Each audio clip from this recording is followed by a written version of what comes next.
Muito boa noite, está começando pela rede CNT de televisão, o Jogo do Poder, um espaço aberto para a discussão política. Nós aqui da CNT acreditamos que o debate, o contraditório, é ponto de partida para o exercício de um dos direitos mais fundamentais, o de ser informado com absoluta correção e transparência. Esse é o objetivo, esse é o propósito do Jogo do Poder, que tenho o prazer de receber hoje o advogado Luiz Alfredo Toné, que é também candidato à presidência do Jockey Clube do Rio de Janeiro. Boa noite, presidente. Boa noite, doutor Luiz Alfredo. Boa noite, é um prazer estar aqui com você. É um prazer recebê-lo aqui para participar da entrevista. Eu convidei também o jornalista Walter Diogo. Boa noite, Walter. Boa noite, Ricardo. Boa noite, doutor Toné. Boa noite a todos. Vamos agora às principais notícias da semana, diretamente de Brasília.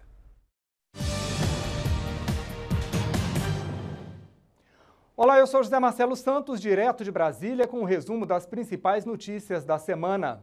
Ouvido pela Comissão de Impeachment do Senado, o procurador Júlio Marcelo de Oliveira, representante do Ministério Público no Tribunal de Contas da União, disse que a presidente Dilma Rousseff cometeu fraude fiscal para aumentar os gastos públicos durante a campanha eleitoral em 2014. Ele explicou que o atraso de repasses aos bancos públicos para o pagamento de programas sociais foi descoberto em auditoria feita pelo TCU no segundo semestre daquele ano. Segundo o procurador, o TCU identificou que os atrasos sistemáticos corresponderam a operações de crédito, tal qual o uso de cheque especial. Senadores governistas questionaram um gráfico apresentado pelo procurador que mostrou o atraso de repasses à Caixa Econômica Federal. A denúncia do pedido de impeachment está restrita às pedaladas fiscais do Plano Safra, pagas pelo Banco do Brasil. Com mais de 3 meses de atraso, a Câmara dos Deputados instalou as comissões permanentes responsáveis por analisar os projetos que tramitam na casa. E o governo saiu derrotado mais uma vez. É que os deputados que votaram pela continuidade do processo de impeachment da presidente Dilma Rousseff vão comandar 18 das 25 comissões. Ainda assim, a oposição vai tentar impedir a retomada dos trabalhos enquanto o Senado não decidir se a presidente vai ou não ser afastada do cargo. Boa notícia na economia. A balança comercial teve o maior saldo para o mês de abril dos últimos 28 anos. Um superávit de quase 5 bilhões de dólares. As vendas dos produtos brasileiros para o exterior superaram as compras em 4 bilhões e 861 milhões de dólares. A alta do dólar é o principal motivo para este superávit. Com a economia em recessão, as importações de matéria-prima e equipamentos caíram e na conversão do dólar para o real, o lucro dos exportadores aumenta. Profissionais de saúde que atendem vítimas de violência se deparam constantemente com um dilema: manter o sigilo profissional ou denunciar o agressor. O Ministério Público do Distrito Federal resolveu colocar o problema em discussão com as entidades representativas de profissionais de saúde. Depois de mais de 1 ano de trabalho, os promotores prepararam uma minuta para ajudar os conselhos de classe a regulamentar o sigilo profissional em casos de violência doméstica. Pela proposta, os casos graves precisam ser denunciados. Eu vou ficando por aqui, mas te espero na edição nacional do Jogo do Poder Notícias. É na quinta-feira, às 11 da noite, logo depois do CNT Jornal. Voltamos com o Jogo do Poder, recebendo hoje o Dr. Luiz Alfredo Toné. Ele foi presidente do Jockey por 8 anos e é novamente candidato à presidência do Jockey Clube do Brasil. A eleição do Jockey no Rio de Janeiro é de extrema importância.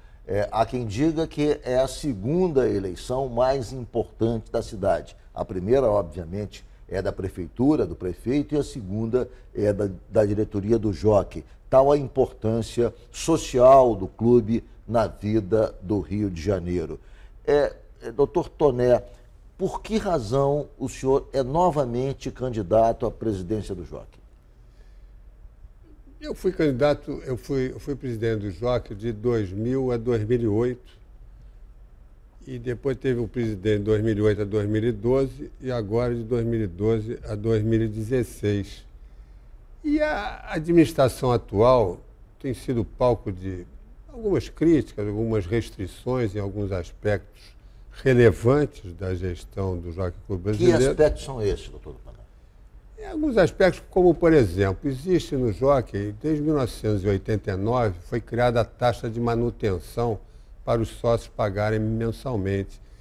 E foi instituída na administração do Dr. Adair Eiras de Araújo, através de uma Assembleia Geral, onde foram estabelecidos os requisitos para reajustamento dessa taxa de manutenção. Então, todas as administrações subsequentes obedeceram esse critério.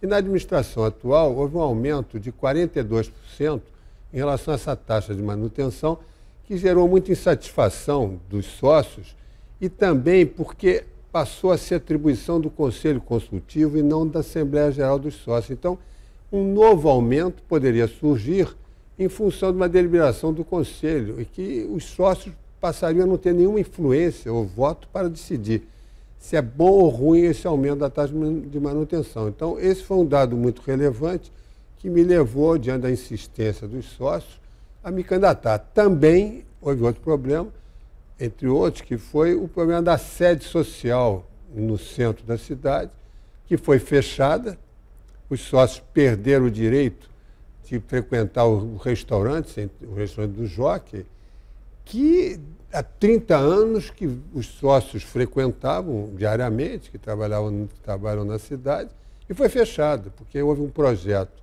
de um retrofit na sede central, e esse projeto do retrofit, a meu ver, encaminhado indevidamente, tanto que eu, como conselheiro, até na época da atual administração, votei contra, informando que esse projeto, da forma que estava sendo encaminhada, teria a rejeição dos sócios.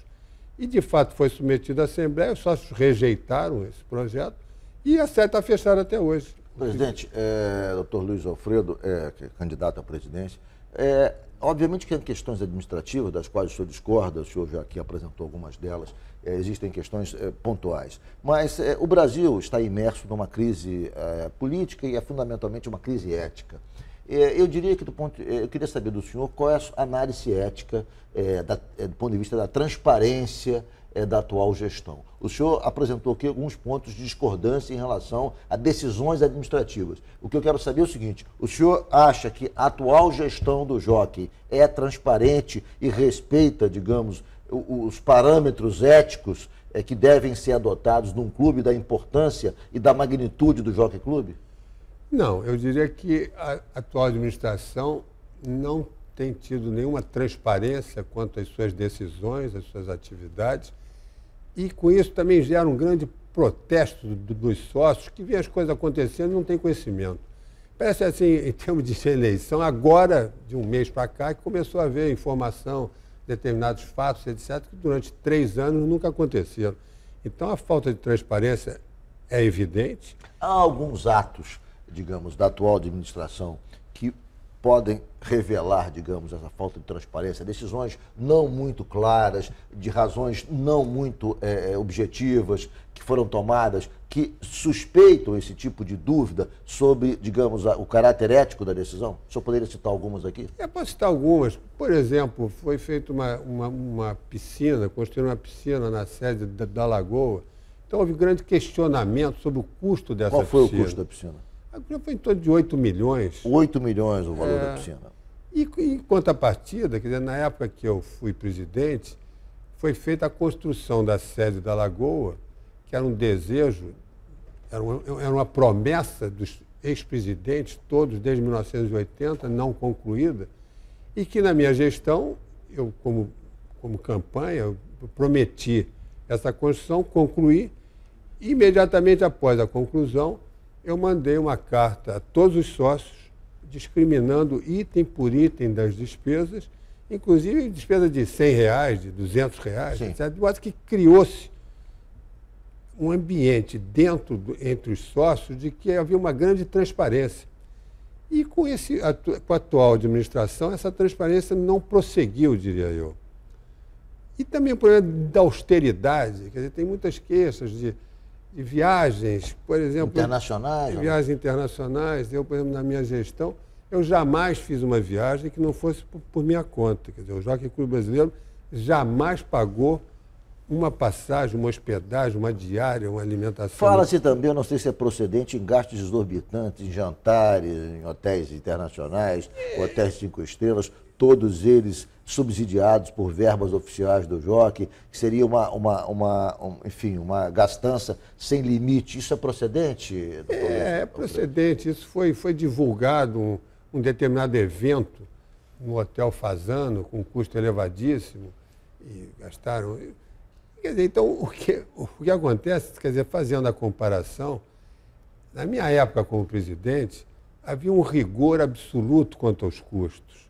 E nessa atual administração houve uma certa liberalidade em relação... Então, os sócios reclamam muito, dizendo, o que tem que prevalecer na gestão de um clube é a austeridade, é o exemplo, diria eu. O Walter Diogo vai deixar uma pergunta, em seguida eu vou fazer um intervalo e o presidente, o doutor Luiz Alfredo Toné, o candidato à presidência do Jockey, responde em seguida. Senhor Toné, eu estou preocupado com o Jockey com a questão financeira. Ele está dando prejuízo grande. E eu queria que o senhor explicasse qual é a situação financeira real do Jockey. O senhor vai explicar em 1 minuto. O Jogo do Poder volta em 1 minuto. Hoje recebendo o advogado Luiz Alfredo Toné, candidato à presidência do Jockey Clube do Brasil.